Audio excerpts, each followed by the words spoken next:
This is the President McCormack Podcast with your host, Mark McCormack. Oh, cool. All right, we're live. All right. Welcome to the pod. Man, thanks for having me. Look, we are here. We're here. Yes, sir. Oh, so Chris, tell us about you. Who are you? Man, I'm Chris Harper, the individual here. I'm born and raised in Salt Lake City, Utah. I'm a marketer. I'm a connector of people. I'm a realtor. And that's I'm a father of four. But more importantly, you know what I'm saying? Four boys. And that's me, man. Real low key. Yeah, very cool. Yes, sir. So where'd you go to high school? I started out at Highland High School. I finished at Salt Lake Lutheran High School, which is no longer a high school anymore. Right? Oh, is it gone? The building is still there. It's some sort of a like charter school now, but they moved it out to Riverton, I think 2 years after I graduated, and then that just did. Because it used to be up on the East Bench, right? It was on 9th East and about 30, maybe 40th South, right? Just south of that iceberg over there. Yeah. Old building, right? Really old building. Yeah, it's an older building, white. You know, it looked like a. Did they have a basketball gym in there? Yeah, we had the old jazz court. Believe it or not, I think we put the hoops in there. Yes. Yeah. Yes. You know. So I actually think I field measured this because I vaguely remember this place, and it's yeah. It was kind of fun because the structure in the building's so old that we had to do like some really custom stuff, which is normal for us. It's not that odd, but it was more eclectic than we're used to, right? Because it's normally like, the trusses and all that. Yeah, well, I stuff. mean, that court had no springs. How we were dunking on that court is crazy. So how come you moved to that high school? I went there to play basketball. Oh, okay. So I had two of my best friends at the time. One was already there. We played basketball from the time we were in second grade through junior jazz, AAU. And then I was at Highland for a year, and Cedric was at Hillcrest, and our parents were like, all right, let's put it back together and see what we can make happen. So that's how we all ended up there. We had a decent coach at the time, John Scott. He was, our goal and motivation was to go to college, which some of us did and did not do. I think we all went for a minute, but the goal was to try to go to college and play in college. And we had a good coach to kind of get us there. And then our junior year, he got fired. Wasn't keeping up with the times when it comes to like in-game solutions and stuff like that. We were getting beat by teams we shouldn't have. But we were in great shape. We had good discipline, but it was like 70s ball in the 2000s, 5 passes before you shoot. Right. It wasn't gonna cut it. It wasn't gonna get it done. So we ended up having a different coach who was way too lax. We ended up going to state though. We ended up actually doing what we needed to do that year, but that's how it went. Yeah. So let me ask you this. I asked a lot of my black friends that come on, right? Growing up in Salt Lake, did you feel the racism? Or is it like, is a little bit of that stuff made up? Like, I don't want to lead you too much. No. Like, how do you feel about it? No, we can get into it. It's two different things, right? Because I started out in the Rose Park area. Yeah. We had a black barber shop that everybody kind of went to. Yeah. On Saturdays, everybody's dad's taking you over there after the games. That's really where we went to, where I met a lot of the people in my culture that I know now. Yeah.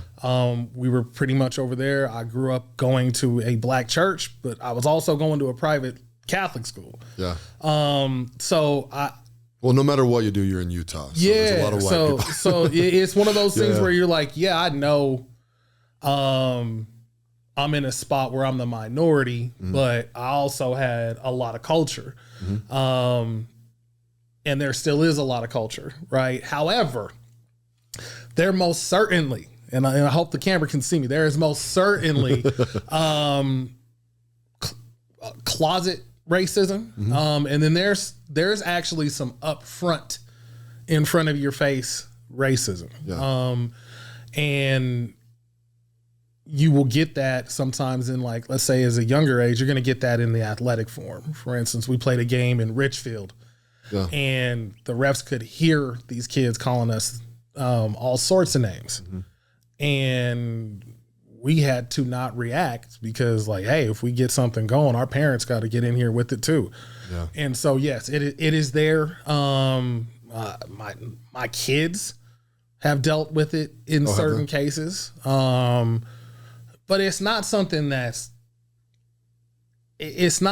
I would say that's like, it's an everyday thing. Yeah. You're going to get one-offs. Yeah.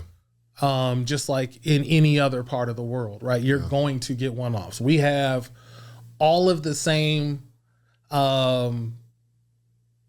ignorances in Utah as you have in any other place in the country.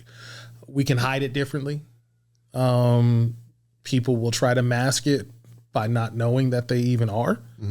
And those are things. And there's people who are just blunt, right? Yeah. And sometimes that's a little bit easier to deal with because then it's like it's right in front of like at least we can we can get it right out on the get it on the table. If we got if we get to it, we get to it. But because I feel like, correct me if I'm wrong, I feel like some racism is based in fear, or ignorance, right? And then some of it's based in hate. It is a little bit of both. There's jealousy. There's not knowing. There's some person did something to somebody I didn't even know, and I've reacted and feel a certain way. Yeah, and it has nothing to do with me. But I happen to be black or white, and I saw something happen to another black or white person, and then now I'm in the mix, right? Because there's a lot of followers. There's a lot of people who are just like, oh well, I think this, and then you don't do your own due diligence to even know. So there's hate, right? There is hate. And then there's ignorance where people just like, oh, well, I thought that was funny or acceptable. Like, I got a couple black friends, so I'm going to say the N-word. Like, nah, it's correctable, right? That doesn't mean that's racism. That's just like, you listen to a bunch of rap songs and it's just like, oh, man, So it's funny with me, right? So I went to Lone Peak High School. Yes, sir. Right? And I think the only kids that were black in our school were adopted, right? Yeah, that's Utah County. But they grew up with us. So it was like we're friends, but there's only like one or two, right? Yeah.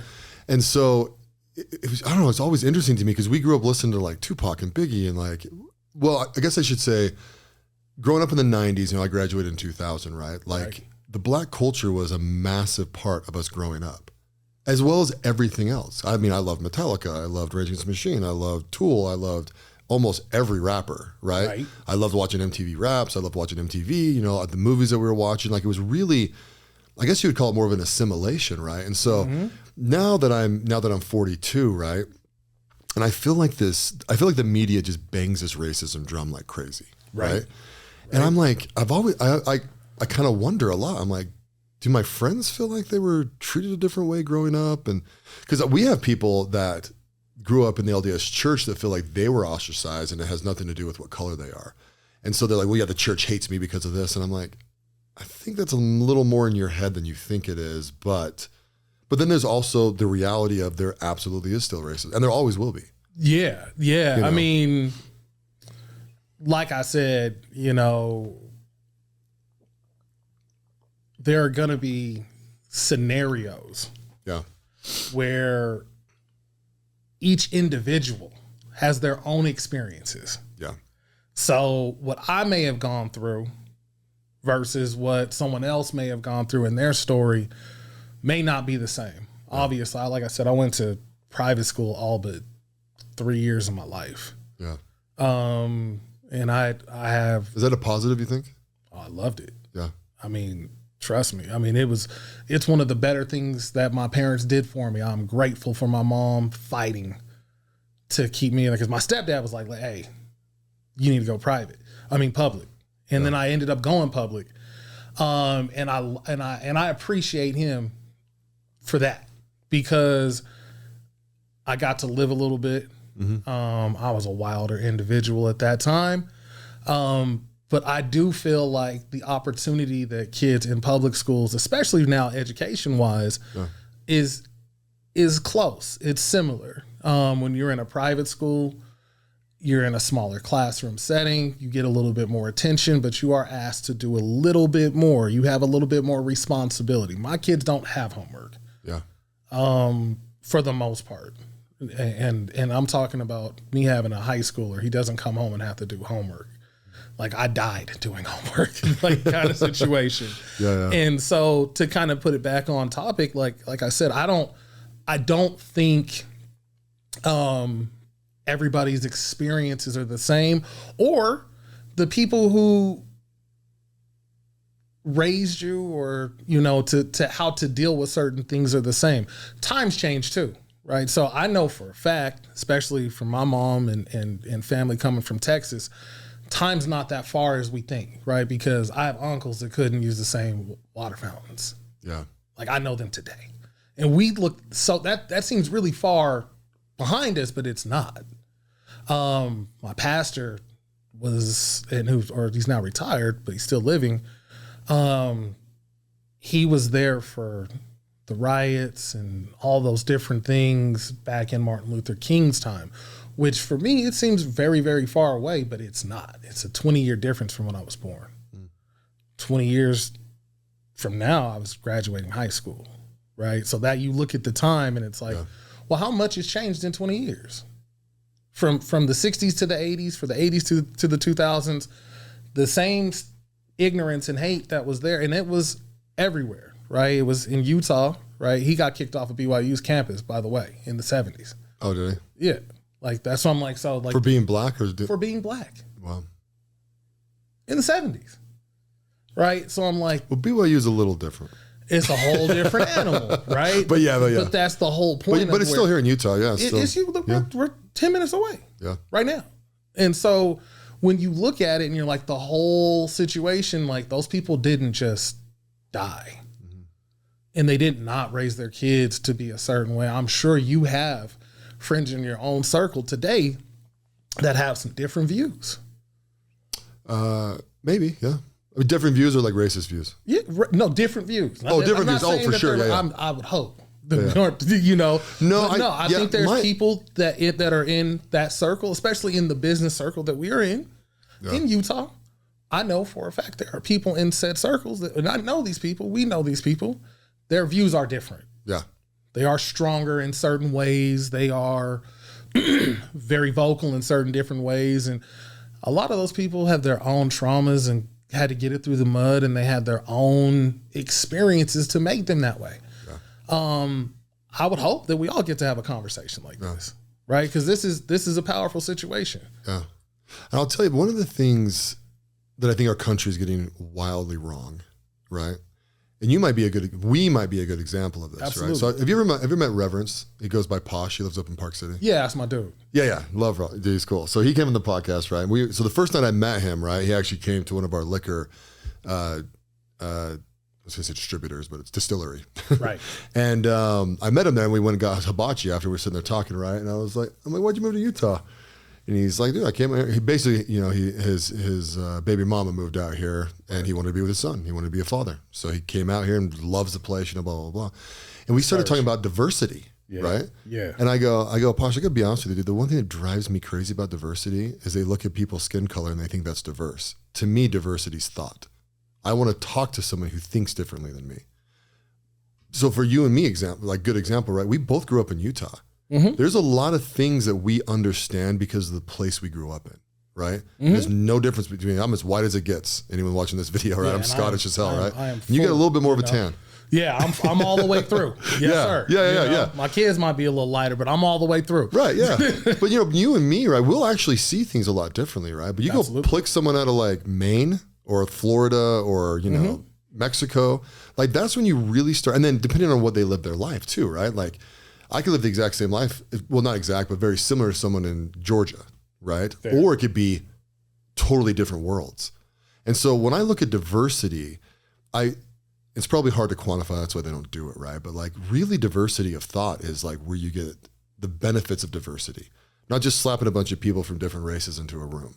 You know what I'm saying? Does that make sense? It does. It does. And there's aspects to it, right? Because there are barriers within gender, sex, race that certain individuals are going to have a harder time getting in a room that maybe you do. right? And it may not be based off of the person you are. I mean, and the same thing for me. I'm never going to look at a situation and feel like somebody holds me back. Yeah. Right. Whatever I put out there, I'm going to get in return. Now, there are instances like I'm a realtor in Utah. I'm a realtor in Georgia. Oh, are you? Okay, cool. My success in Utah to certain people sometimes is a surprise. In Georgia, in that community, it is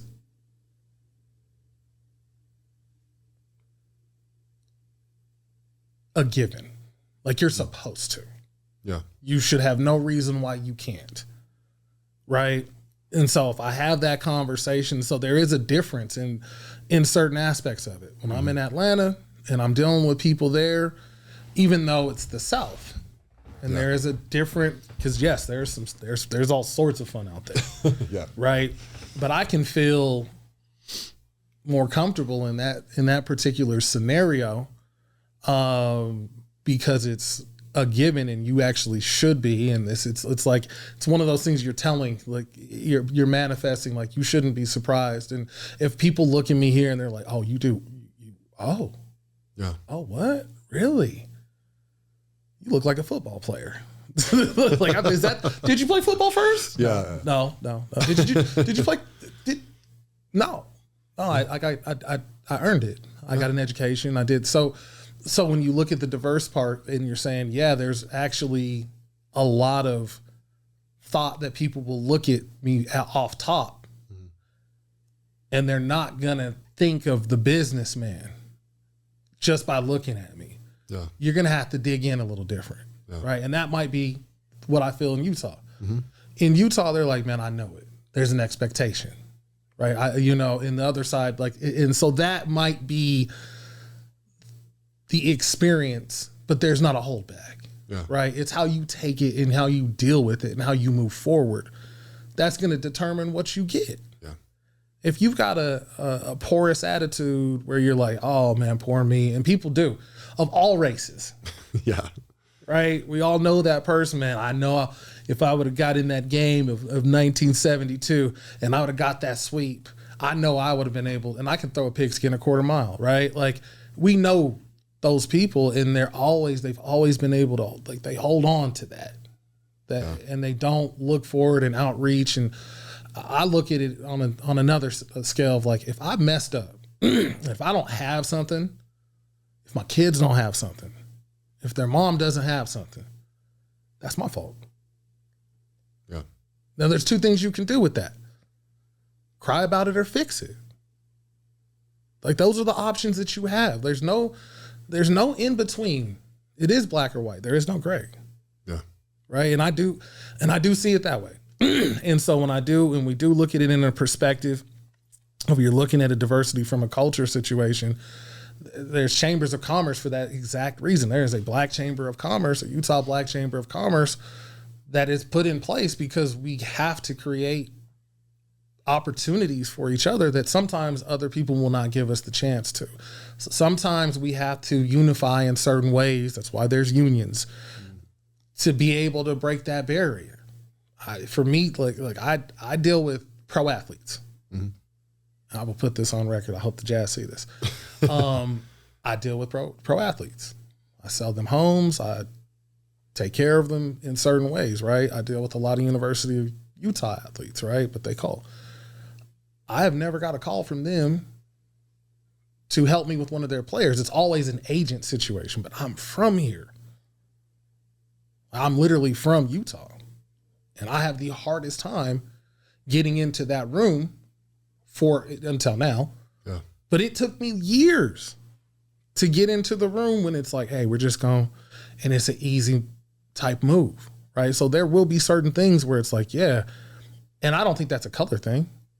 That's me being more active on social media, doing things like this, being on a podcast so that actually people can see the naked soul of what is out there. Yeah. Right.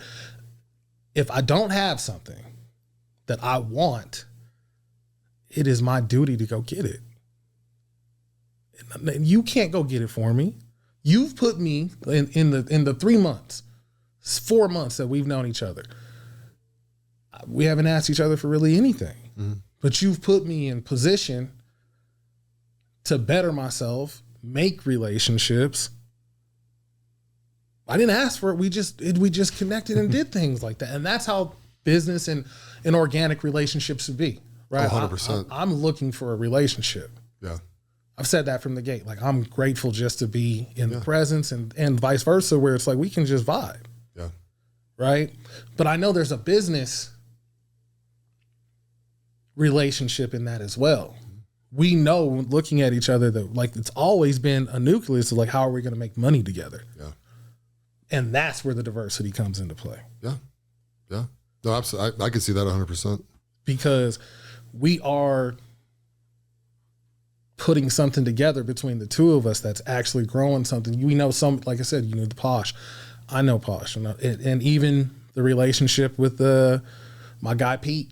Yeah. Ben Care. Like, we have business working relationships off of being at an event that you held. Yeah. Right. I brought my guys in there, a couple athletes, and they now have relationships by just being in a room. Yeah. And sometimes that's all it takes. Like, if I can just get in the room, it's my job after that to go make it make sense. Oh yeah, I've got a friend that's I'm hiring him, right? It's a lot of people get nervous about hiring friends, right? I'm not, because I think he's going to be fantastic. He's actually British, right? Did you meet my friend Matt? I bet Pete. No, so Matt was the MC at the event. Okay. So the bald guy that had the British accent. So he's going to come work for me. He lives in Arizona, so I'm going to open an office down in Arizona, and we're going to get him into that whole thing, right? Right. But I love hiring him because he is very likable.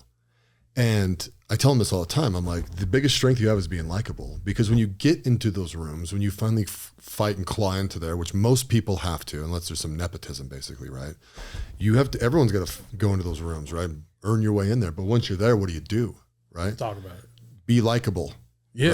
Right? You want those people to like you, and then they'll do work with you. They'll do business with you or hang out with you, or like it's also like you'll feel like you belong there too. Right? I think feeling like you belong is actually a personal thing more than an external thing coming into you, right? Like, sure, people can hug you and make you feel welcome, right? But really, you being confident and likable walking into a room, that's when you feel comfortable being in there, at least to me. Yeah, it's like I feel like I'm the Dos Equis guy. Yeah. I'm the most interesting man in the world. Anytime I walk in, and there's definitely going to be people that I even look up to. Yeah. But if I get in that room and we're together, that's man to man. Like, it's just, it is what it is. Like, we should just be human to human. Like, and if I can just do that, and we can find that common ground, if it makes sense somewhere, it always is going to make sense. Right. But at that point, like, yeah, the confidence that you have, and, you know, I'm definitely a confident person, but I want to be humble too. I never want to be the individual that people look at and they're like, that dude's, and I am an asshole in certain cases, right? But I don't want to be one of those people where you're like, he's not approachable. He's got a different, he's cocky, not confident. He's not sincere about the things that he does with the people. Yeah. Like, in any of my business transactions or dealing, I definitely try to make sure that people feel that it's not just that. Yeah. And fortunately, like that's a comforting way to live. People are gonna let you down. I'm sure I let people down. You know, it is what it is. I'm definitely a human being. I'm not at my peak form. I know there's more to go. Yeah. Right. So, you know, that's kind of one of those situations. Yeah, I can see that. I'll tell you one thing you brought up, and it's the difference between being cocky and confident. Yeah. Is that cocky is the grossest version of confidence ever, and it just screws you. It does. You know? It does. And there are people who come out and they use that platform and they get going. They get going, and then life hits you. Yeah. And other things, and people get quiet. You get little. I mean, the world will humble you. And so I get it. And especially in my field as realtors, you know, you get a transaction done, you go buy a BMW, you feel great. And everything on the backside is just not what it appears, right? And that's something that, once again, being humble, it does. Be cooler. Yeah. Right? Like, just there's good energies out there. You can be a fired up person. But to kind of downplay and talk down to people, or because you don't have something, like, I don't know what your situation was for you not to have what you have. I didn't know how your business failed when it was a great idea. It's not my job to sit here and be like, loser. You know what I'm saying? And people are, Utah, like, you will get that part. And I wouldn't say that, like, that's not racism. That's just a lot of our businessmen and certain things, like, they definitely put that, especially influencers. Those types of people where they're just like, man, it's kind of like the Everest college guy. And then you find out he didn't go to college. Right. Like, it's one of those, you know? So, yeah. So let me ask you, how did you start working with athletes? Because you know everyone dreams of that, right? Everyone's like, oh, I want to work with athletes all the freaking time. And I'm like, I have to tell myself all the time to sit back and actually be, like, grateful and thankful, because it's become a career and a job, so you don't realize. But it's going on 3 years ago. A guy out of DC named Jordan Stewart and his partner, Jason, who's out of Florida, put a segment together at Keller Williams called Keller Williams Sports Entertainment. And what we do is, and to put it out there, I hope this doesn't sound cocky, but we are the leaders of sports and entertainment real estate. It was based off of those two's idea. It became a segment, and we've got maybe 1,000+ agents all over the place that have a relationship to, whether that's family, friend, somebody that knows something like that, and those guys who probably have a relationship with, you know, every agency in the country. I mean, he's done more celebrity real estate really than anybody quietly. Yeah. And so it was, and I had just joined my office in Utah. I started at Keller Williams in Georgia. Utah and Georgia are reciprocity states. So if you hold your license one place, you can hold it in the other spot. So in COVID, I was like, yeah, let's do it. Yeah. And I had just switched offices from my previous brokerage to where I'm at now. And like 2 weeks down the line, they're doing a Zoom on sports and entertainment at a team meeting. Make sure you're there. And Jordan's like, hey, I'm doing NIL. This is like the beginning of NIL too. So he's like, hey, I'm doing NILs with this Utah player, this, and this. And I'm like, man, my son trains with every person that you just named. So I'm like, oh, this is like, that was it. Yeah. It was it. And then, you know, I joined the segment. Within 2 weeks, I went to the University of Utah and got to talk to their ADs and said, hey, here's what we do.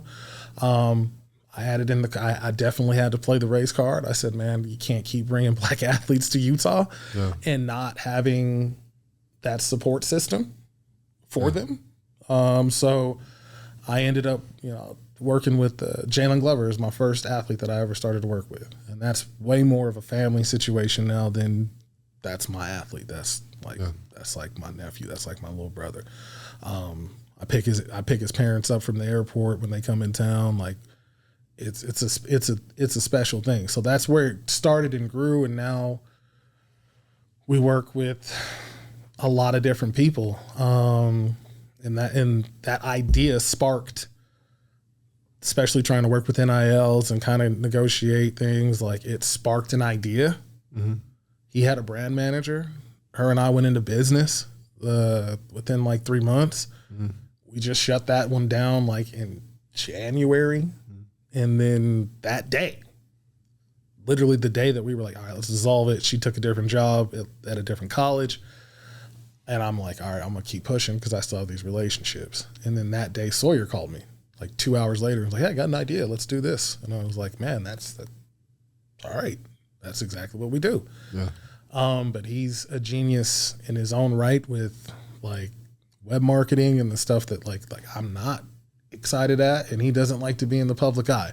So like it was a perfect match, and now we've started to kind of change our model. Definitely real estate and real estate education, because we have a private housing network, and K-Score is our little situation where you can go to real estate school for free. And then, we athletes, we start there, right? Especially with athletes in a situation where you're like, hey, you might not make it pro. And I've definitely, unfortunately, had that conversation a couple different times. But it's like, what do you do now? Let me go ahead and let's guide you into your next phase of life. So we want to be able to take care of that. Obviously, I'm working with kids. I have 4 athletes, ranging from 15 to 4. So, and that's kind of how it kind of became. Like, we were already in the mix doing those kind of things, and it started out something really small, which I can't say really small. It was a really great segment. It is a great segment. I'm the ambassador for the state of Utah. I take it serious, right? But it just comes down to the relationship thing again, the square root. I just make relationships. And if I can connect one person to another person and continue to build my network that way, that's really all it is, right? If I can connect someone to, a clothing company that clothing company has an interest in, it's what we do. Yeah. Right. And it's easy just to get on. People don't realize it's really easy just to get on the phone or send an email. You never know who's going to hit, respond back, and certain things that you do put out and people see it, like on social media. I got a call from a pretty big agency on Friday, and they were like, hey, we just saw your profile and that you had done a camp with Walker Kessler, and we want to talk more about it. And now we have a completely different opening to probably one of the biggest agencies, not just sports, but talent and beyond in the country, right? And that was sparked by an idea by those two. So I always got to give a shout out to Jordan and Jason and Brooke and all those people over on the other side of the country that work meticulously and hard to put out our marketing materials and give us the education. Because we've had, thanks to them, we've had probably just some of the most unimaginable private Zooms and masterminds in the sports and entertainment space that like money can buy, and we don't even, it was just given to us by their relationships. And so that's our, it sparked it, and I took it from there. That's awesome. Yeah. You loving it? I wouldn't be doing anything else different right now. So what do you need to grow?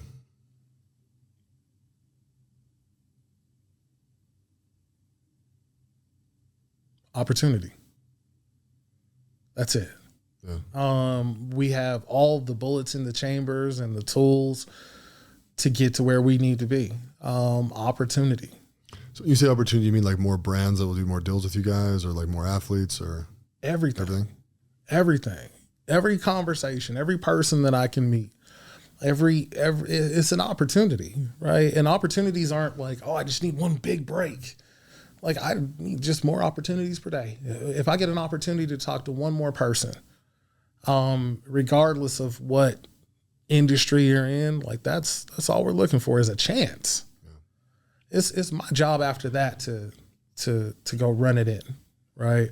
I just have to have the playing field to do it. And right now, like, I've been given everything I need to succeed, right? Like, I don't need much more than an opportunity to continue to be in the rooms that I fortunately get into, and stay healthy. You got to keep it up on that side. Like, please keep me here. But other than that, like, I don't I don't really need anything. Good. Yeah.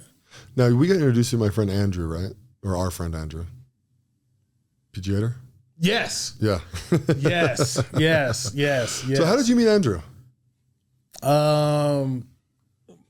My cousin William and him are pretty good friends. Yeah. And Andrew's in that space of trying to get into the sports world. And he was like, hey, you got to meet my cousin. Yeah.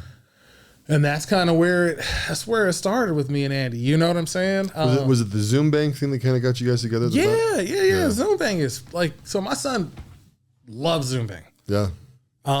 We got some of our college athletes in it. My son is a sophomore DB at Brighton, and he loves it. Yeah. It's a great, the name is up for discussion, right? Yeah. Well, the name is up for discussion. But the material, the quality, the hustle he has, like it's all there. And he's a personable guy, right? Yeah, no, Andrew, he's killing it on Zoom Bang. I wish it was his company, to be honest. And he knows that. Don't we all? Yeah. like we got to find a way to get him over the hump and get him in position. And once again, it's an opportunity. He is looking for that opportunity to take it over. And that's another thing. Like, we want to help with that. Like, we want to help with the marketing. We want to make sure he's in position to do what he needs to do. Relationships wise, he's been to some camps with me. We've introduced him to some players, and I know he sent a package to the Texans for one of our guys, and they ordered like 60 more units. All right, so it's like I think the proof's in the pudding. The stuff's great, but yeah, Andrew, you got to go take that thing over, man. No, yeah, he absolutely does. Yeah, you got to take that thing over. So. But it's coming, man. I think the clouds are parting for everybody. Think so? Yeah. And I hope. On Zoom Bang, I actually like the military side of that company more than anything. So. And that's something we'll have to talk about. Like, I think back to like the next move, right? We have a next move medical, we have a next move military. And so that might be something that we have to kind of push in. And that's, once again, it's a connector. Like, I know I'm thought about quite a bit in the sports world when you think of me, because that's something I've built, but there's all these other opportunities to connect everyone. Yeah. So we'll have to run that play. I'll see if my brother-in-law wants to be a realtor on the backside. He just decided to be a cop. So I'm like, well, oh, really? Yeah, he's going to go to SL. He's going to Salt Lake PD. How come he wants to be a cop? He was in the military. Oh, okay. He's got to scratch that itch. So he just likes it, yeah. He's super. You wouldn't know it. You would not know it. He's super calm. He's a great dude. But well, that's good. That's what we need. Yeah, we do. Cops with some levels out. I feel like police officers. I feel like the quality of police officers have gone down quite a bit, because I think people are like, I don't want to be a cop because they take too much shit from people. It's a personable thing. Like, it's tough and I mean, once again, like we have certain social media derivatives that drive people away from wanting to do certain jobs, like serviceable jobs. Everybody wants to do. I definitely don't want to do it, right? I know I'm not cut out for that. I'm gonna get in trouble.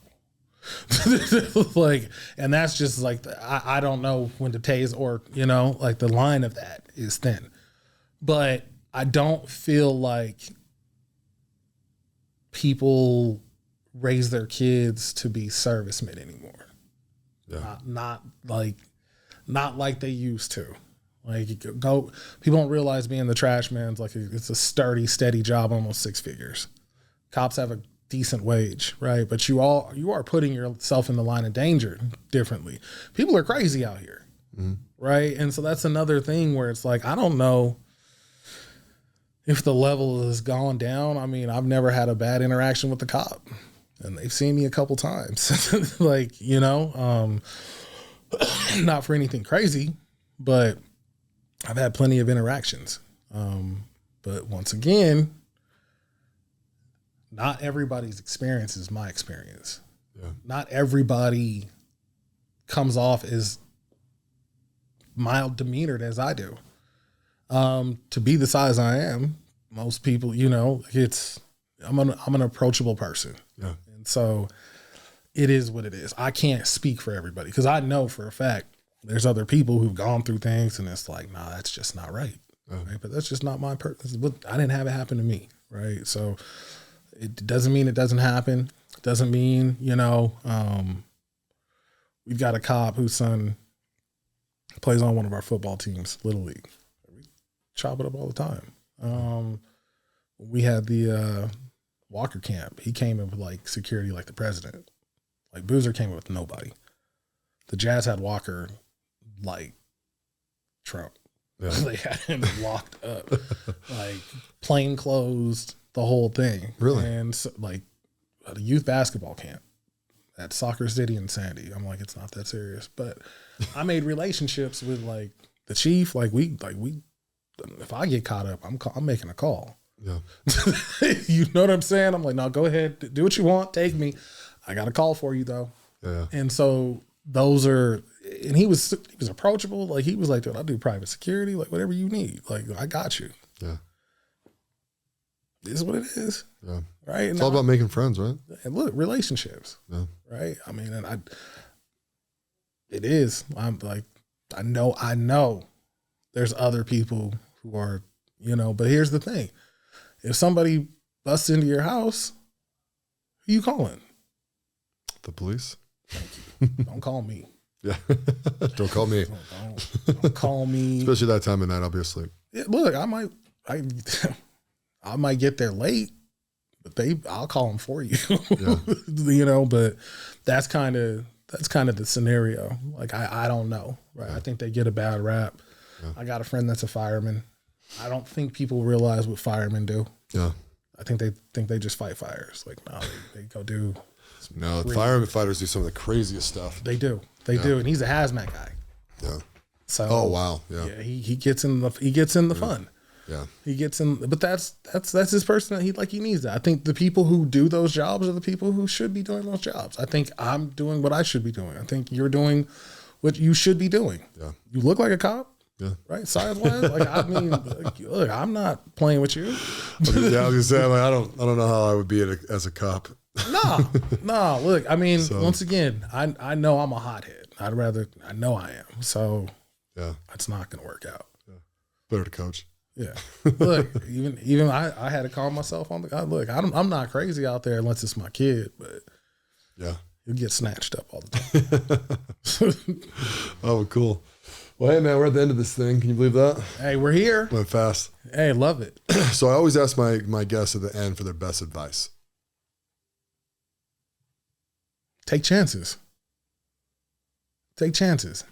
Like if you want something, go get it.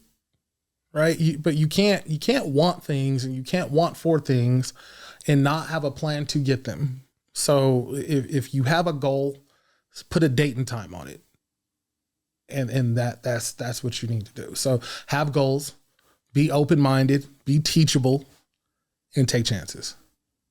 Oh, perfect, dude. Yeah. I love that. There it is. I agree. I say to people a lot, like people think, I want opportunity. And I'm like, guys, what opportunity looks like is risk. Yeah. Right. So take a chance on that risk and go find your opportunity.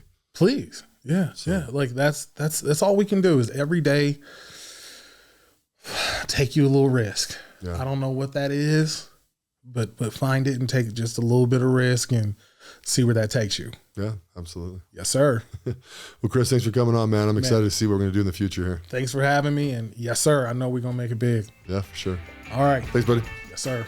Thanks for listening to the President McCormack Podcast, brought to you by McCormack Foundation, Saxton Fund, ADP Lemco, and Professional Floor Systems. Make sure you subscribe to the podcast and keep up with Mark on Instagram @President McCormack.